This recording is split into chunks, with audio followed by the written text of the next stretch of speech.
Vienkārši tāda īsā atbilde te nebūs, ja? Ik pa reizēm iekrist upura stāvoklī ir absolūti normāli. Jo upura stāvoklis, viņš ir tāds kaut kādā mērā, kad es jūtos kā bērns. Un mūsu psihei šis stāvoklis ir ļoti labi pazīstams. Mēs tajā dzīvojām ļoti cienītu laiku. Stresa situācijās mūs var atmest atpakaļ tā bērna jeb upura, ievainotā bērna jeb upura stāvoklī. Un tas ir absolūti ok.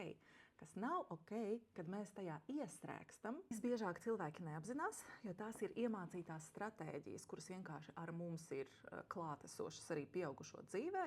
Citās situācijās mēs to izmantojam, lai manipulētu. Tu gribi uzmanību, lūdzu, slimo, un tad bērni tevi apciemos. Okay. Jā, un, protams, tiklīdz jūs sevī jūtat vainas sajūtu, kura liekas uzspiesta no malas, ļoti iespējams jūs komunicējat ar upuri, kas jums šo vainas sajūtu rada. Ak, Dievs, atkal viens un tas pats!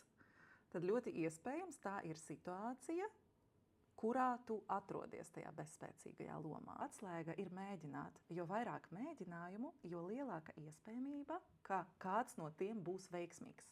Un tad visi no ārpuses pateiks, viņam paveicās, viņš bija īstajā vietā, bet patiesībā cik daudz viņš no tās loterijas biļetes ir nopircis līdz tam brīdim, to neviens neredz. Cilvēki no sasniegumiem baidās tikpat daudz kā no feiliem.